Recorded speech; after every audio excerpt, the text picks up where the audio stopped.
Eh bien, bonjour à tous. Aujourd'hui, on va faire une review de ces trois films. Mais avant, je vais vous présenter quelques films que j'ai reçus. Alors, on va faire super vite, hein. On va parler vite fait de chaque film parce que j'en ai 2, 4, 6, voilà, il y en a 8. Je connais pas tout. Il y en a certains que je connais à peine parce qu'on m'en a parlé. Alors, vite fait, on a le Steelbook de Green Zone. Alors, c'est un film sur l'Irak, quand ils cherchaient les armes de soi-disant de destruction massive. On a vu ce que ça a donné. Donc voilà, le steelbook est sympathique. Voilà, à l'intérieur. Hop. Et quand on l'ouvre sur les deux côtés, bon, il n'est pas exceptionnel. Bon, il y a la fameuse bande bleue. Le texte là, il y en a un petit peu trop. Donc c'est la version française, mais le titre, c'est bien, il est correct, c'est Green Zone. Donc voilà, très bon film. Je recommande. Ensuite, on a le steelbook de Looper avec Bruce Willis et Joseph Gordon-Levitt et Emily Blunt. C'est quand même pas rien. Alors le steelbook est sympa, c'est un effet 3D, je sais pas, oui, ça se voit sur l'image, donc c'est vraiment pas mal. Le steelbook est super lourd. À l'intérieur, on a les deux disques, DVD et Blu-ray évidemment. Derrière, c'est juste couleur métal, ils se sont pas cassés le cul. Et derrière, le texte. Alors c'est dommage parce que ça partait pas mal avec ce petit truc en 3D. Les couleurs du steelbook est sympathique, mais bon voilà, tout le texte derrière, ça gâche un peu. Voilà, si j'ouvre en même les deux côtés, hein, c'est pas top top. Mais bon, Blu-ray, film sympathique. C'est un peu une histoire de voyage dans le temps, tout ça. C'est pas mal à voir si vous connaissez pas. Regardez le synopsis si ça vous intéresse.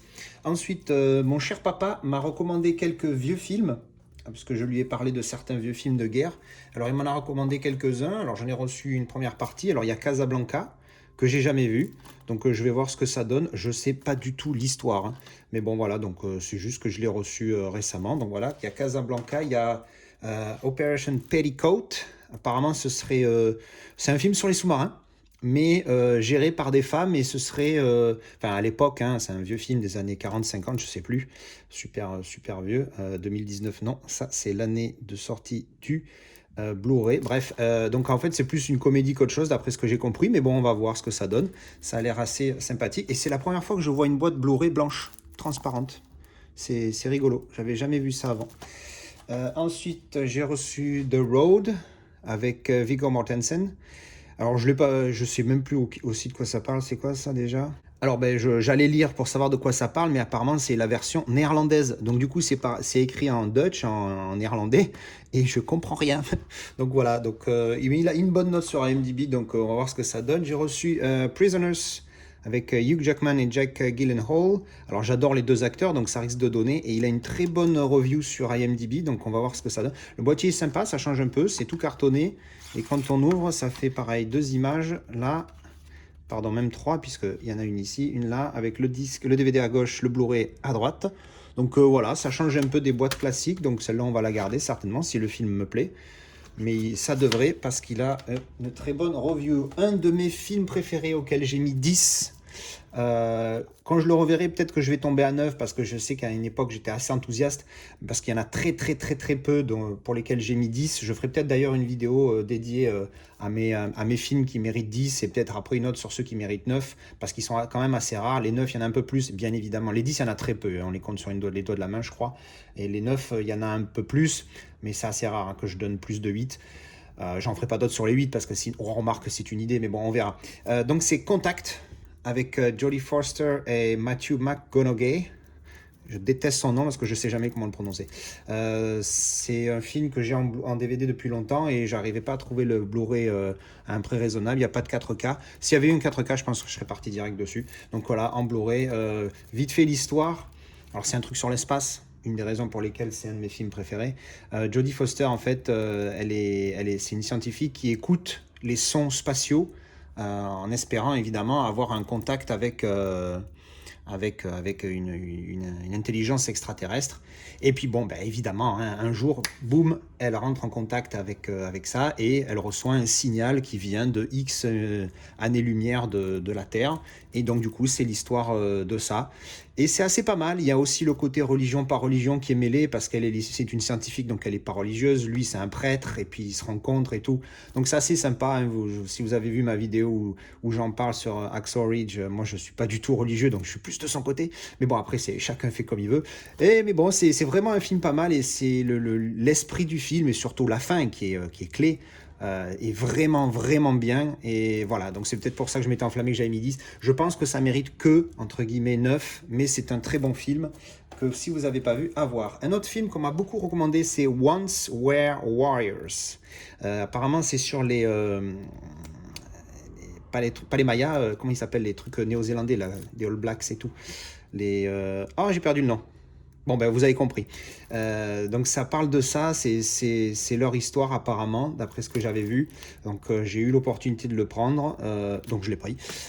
Apparemment super film, donc à voir. Et un que j'ai trouvé en promo sur le Amazon UK en 4K, de Hitman's Bodyguards. Alors je l'ai déjà vu apparemment, parce que je l'ai noté 6 sur 10, je ne me rappelle plus du tout. Encore une fois, un des avantages d'avoir une mémoire de merde. J'ai dit un D, mais je crois que c'est le seul avantage. Avec Ryan Reynolds, Samuel L. Jackson, j'adore ce gars, Gary Oldman, qui est vraiment bon aussi, et Salma Hayek. Donc, je me rappelle plus du tout de l'histoire, mais bon, c'est un Master 4K, il était à 10 pounds, j'ai dit allez go, je l'avais ni en DVD ni en Blu-ray. Donc voilà ce dont je voulais vous parler que j'ai reçu.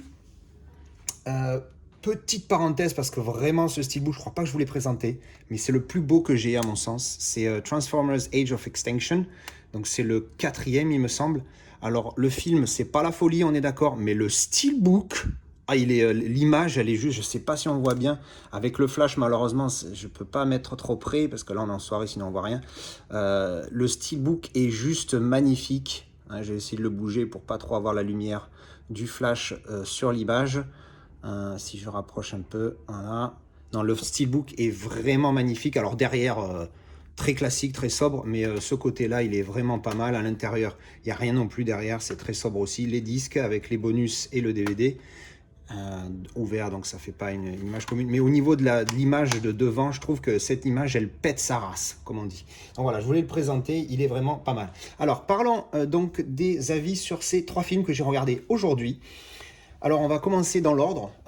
Event Horizon, c'est un pote d'un pote, qui est aussi un pote maintenant, un pote de joueur de cartes, qui me l'a recommandé. Eh bien, on partage pas le même avis sur ce film. Grosso modo, c'est l'histoire, donc c'est un vieux film, hein, c'est des années, enfin vieux, oui, on peut dire vieux maintenant, je crois qu'il est de 97. Donc c'est avec Lawrence Fishburne et Sam Neill. Alors Lawrence Fishburne, c'est Morpheus, hein, pour ceux qui connaissent.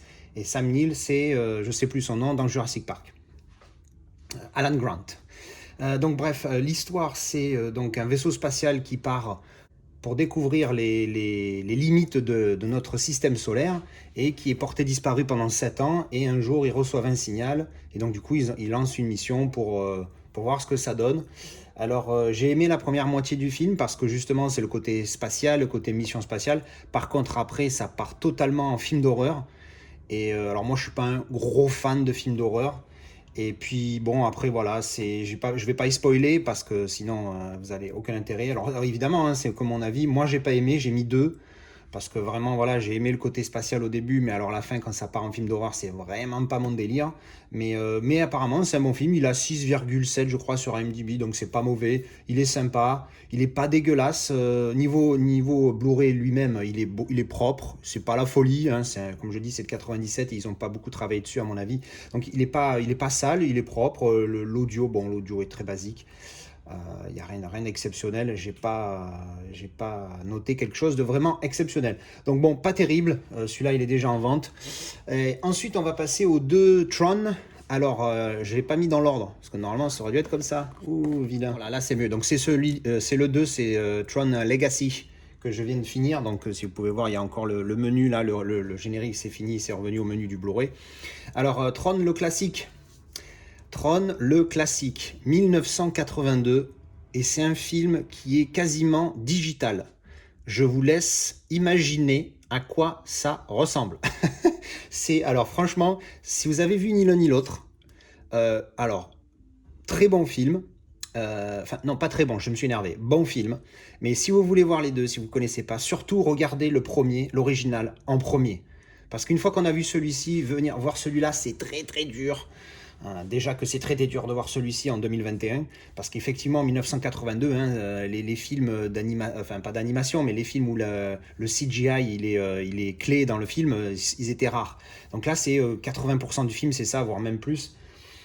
Par contre, je fais une petite parenthèse, au niveau qualité du Blu-ray, quand c'était dans le monde réel, parce qu'il y a une partie dans le monde réel et une partie dans le monde virtuel, la partie dans le monde réel est d'une qualité assez impressionnante. Donc pour un film de 1982, j'ai été agréablement surpris, il était mieux que celui-là, qui est de 15 ans plus tard.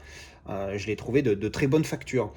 Donc en gros l'histoire, c'est un développeur qui se fait virer de sa boîte, il me semble, et qui donc après hack le système de son employeur et se retrouve en fait intégré dans le monde virtuel et il se bat, on va dire, à l'intérieur. Donc bon, je vais pas trop en parler du film parce que vraiment je vous laisse le découvrir si vous connaissez pas, c'est vraiment pas mal.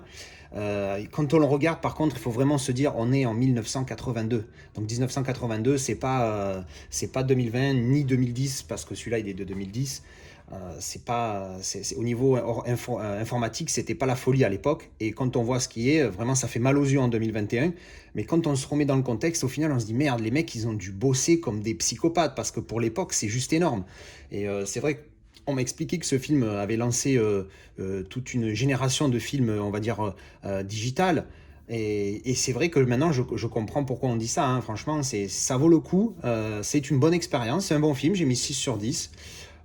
Comme je l'ai dit tout à l'heure, niveau qualité graphique, au niveau des visages, quand ils sont dans le monde réel, j'avoue que j'ai été assez impressionné pour un si vieux film. Mais bon, voilà, donc vraiment sympa. Et donc derrière, j'ai enchaîné avec Tron Legacy, parce que ça, c'est l'héritage. On aime bien quand c'est Legacy en anglais, nous on met héritage. Mais on va dire que c'est dans l'idée, donc ça va. Donc Tron Legacy. Alors là, pour le coup, je me suis régalé, parce que là il est de 2010, vous vous doutez que les effets spéciaux, c'est beaucoup mieux. Et ils sont arrivés à refaire, on va dire, c'est la même histoire, mais différente. C'est-à-dire que le déroulement, en gros, la ligne principale, c'est la même. Par contre, elle est mise à jour. Et évidemment, donc le mec qui était là, en plus, ils ont repris les mêmes acteurs, donc c'est cool. Et puis, il y a Olivia Wilde, et ça aussi, c'est une de mes chéries. Waouh, quelle belle femme. Et elle est de 84 en plus, quelle belle année. Bref, donc très bon film. Et puis au niveau effets visuels et tout, mais c'est exceptionnel, c'est un régal pour les yeux. Le Blu-ray en plus est de super bonne facture. L'image est nickel. Il y a certaines, il est en 2.35 au niveau de l'image, 2.35.1, et certains passages sont en IMAX apparemment. Et du coup, c'est ce qui marquait au début du film. Et du coup, nous on le visionne en 1.78, donc ça prend tout l'écran. Et à ces moments-là, c'est vraiment nickel. Alors c'est pas du 4K, c'est certain, mais pour un Blu-ray, c'est très bon. Hein. C'est un bon 9 sur 10 pour un Blu-ray. Donc voilà, je recommande si vous l'avez jamais vu. Vraiment, moi j'ai été à fond, j'ai bien apprécié ce mélange jeu vidéo et virtuel et réalité. J'ai trouvé ça pas mal au niveau de l'idée. Mais si vous avez vu ni l'un ni l'autre et que vous prévoyez de voir les deux, on peut regarder celui-là sans avoir vu celui-ci, mais du coup, bon, ben, on n'a pas l'histoire d'origine. Après, c'est pas bien grave, mais bon, je recommande de regarder les deux et surtout commencer par celui-là. Parce que si vous voyez celui-là et qu'après vous passez là, ben, c'est trop violent le choc. Donc voilà, c'était ma petite vidéo de présentation de mes dernières arrivées, plus un petit avis sur ces 3 films-là que j'ai vus aujourd'hui. Merci d'avoir regardé et à bientôt. Et comme d'habitude, on finit avec Lilou, bien endormi.